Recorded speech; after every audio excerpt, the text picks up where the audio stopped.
31મી December નજીક આવી રહી છે તેમ પોલીસે પણ બુટલેગરો પરનો સકંજો વધુ સખત બનાવી દીધો છે। અંજારના વરસામેડીમાં આવા જ એક દરોડામાં પોલીસે 2,60,000નો વિદેશી દારૂનો જથ્થો જપ્ત કર્યો છે।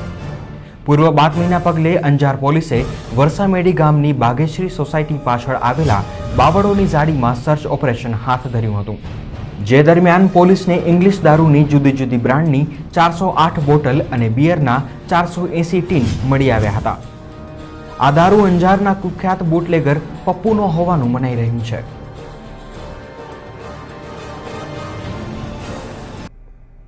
ભુજથી ધોરડો જતા માર્ગ પર ભીરંડિયારા ગામ પાસે એક તુફાન જીપ પલટી ખાઈ જતા 15 થી 20 વ્યક્તિઓને નાની મોટી ઈજાઓ થઈ હતી।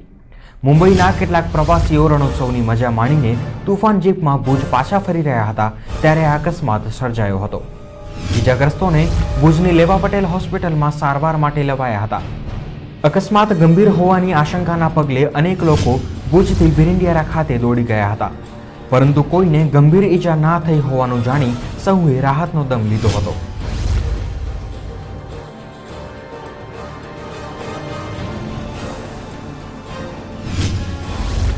બનાવમાં એમ હતું કે આ લોકો બધા રણોત્સવનો પ્રોગ્રામ અટેન્ડ કરી અને પાછા વળી રહ્યા હતા અને અચાનક જ તુફાન ગાડીનું ટાયર ફાટી ગયું અને ગાડી પલટી ખાઈ જતા આ બધા લોકોને ઇન્જર્ડ થયેલા હતા। જોકે એટલા બધા ક્રિટિકલી નથી બરાબર, પણ ટાઈમસર અમારી ગાડી અને ટાઈમસર આ લોકોએ કોલ 108ને કરીને બહુ લગભગ અંદાજિત 17-18 જણા હતા। જિલ્લામાં તસ્કરી અને ચીલ ઝડપના બનાવો બેરોકટોકપણે જારી રહ્યા છે। આદિપુરના રવેચી નગરમાં એક બંધ મકાનમાં ત્રાટકેલા તસ્કરોએ સોના ચાંદીના દાગીના અને કિંમતી સાડીઓ મળીને 1,15,000ની માલમત્તાની ચોરી કરી છે। મકાન માલિક રતનશીભાઈ થોરિયા ગત 26મીથી લઈ 28મી સુધી એક મરણ પ્રસંગે ગાંધીધામ ગયા હતા। તે દરમિયાન તસ્કરોએ ચોરીના આ બનાવને અંજામ આપ્યો હતો। તો આદિપુરમાં જ 3 અજાણ્યા બાઇક સવાર ગઠિયાઓએ એક યુવતીના લેપટોપ અને પર્સની ચીલ ઝડપ કરી હોવાનો બનાવ બન્યો છે। ફરિયાદી 19 વર્ષીય બીના નામની યુવતી તેની મિત્ર સાથે એક્ટિવા પર જઈ રહી હતી ત્યારે હેમુ કોલોનીથી જલારામ સોસાયટી વચ્ચેના માર્ગ પર ચીલ ઝડપનો આ બનાવ બન્યો હતો। 3 અજાણ્યા બાઇક સવારોએ યુવતી પાસે રહેલા 25,000ની કિંમતના લેપટોપ અને પર્સની ચીલ ઝડપ કરી હતી। પર્સમાં 500 રૂપિયાની રોકડ રકમ ઉપરાંત ATM card, PAN card, licence વગેરે મહત્વના દસ્તાવેજો હતા। આ તરફ અબડાસાના વાયોરમાં જેપી સિમેન્ટ કંપનીના ગોડાઉનમાંથી તસ્કરો 56,000ની કિંમતના ટ્રકના પાટા ચોરી ગયા હોવાની ફરિયાદ પોલીસ ચોપડે ચડી છે।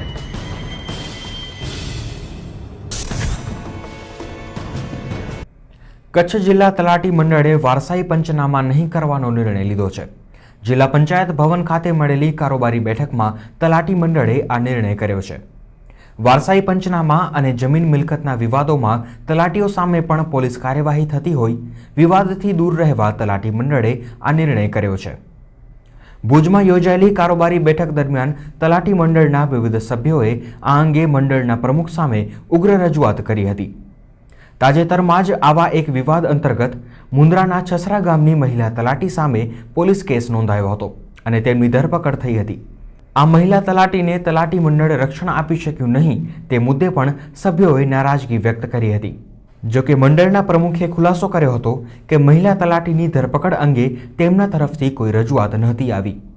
ઉલ્લેખનીય છે કે આ પ્રશ્ન ભૂતકાળમાં પણ ઊભો થયો હતો ત્યારે તત્કાલીન જિલ્લા વિકાસ અધિકારીએ મહેસૂલના વિવાદના કેસોમાં તલાટીઓની સીધી ધરપકડ ના કરવા પોલીસ વડાને રજૂઆત કરી હતી, પરંતુ આ રજૂઆત ભૂલાઈ ગઈ છે। વારસાઈ પંચનામા નહીં કરવા અંગે તલાટી મંડળે જિલ્લા વિકાસ અધિકારી આરજી ભાલારા અને જિલ્લા પંચાયત પ્રમુખ ત્રિકમભાઈ છાંગાને પણ જાણ કરી હતી।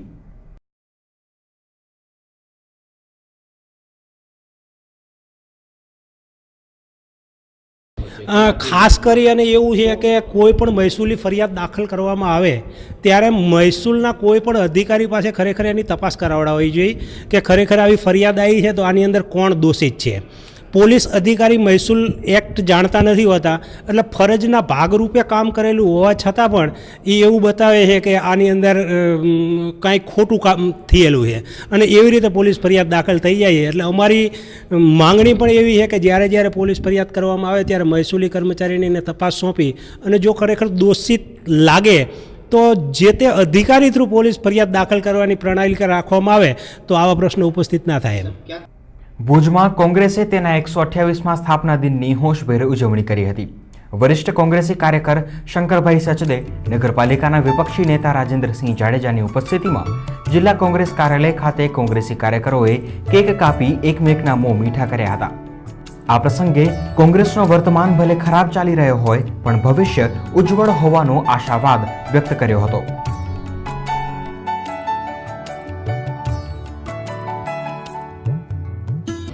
દેશને આઝાદી અપાવી હોય અને આઝાદી અપાવ્યા પછી આર્થિક આબાદી માટે 128 વર્ષ સુધી ટકી રહી હોય એવી કોઈ પણ રાજકીય સંસ્થા દુનિયાના કોઈ પણ દેશમાં નથી. એ રીતે જોઈએ તો ભારતીય રાષ્ટ્રીય કોંગ્રેસ પાસે એક ભવ્ય ભૂતકાળ છે, યશસ્વી ઇતિહાસ છે અને અત્યારે દાખલા તરીકે રાજસ્થાન, મધ્યપ્રદેશ, છત્તીસગઢ અને દિલ્હી એના ચૂંટણીના પરિણામો નજરે કદાચ આપણને એમ લાગે કે ભાઈ કોંગ્રેસ નબળી પડી છે. આપણે સૌ જાણીએ છીએ કે ભાઈ ચૂંટણીમાં તો હાર અને જીત એ સ્વાભાવિક છે.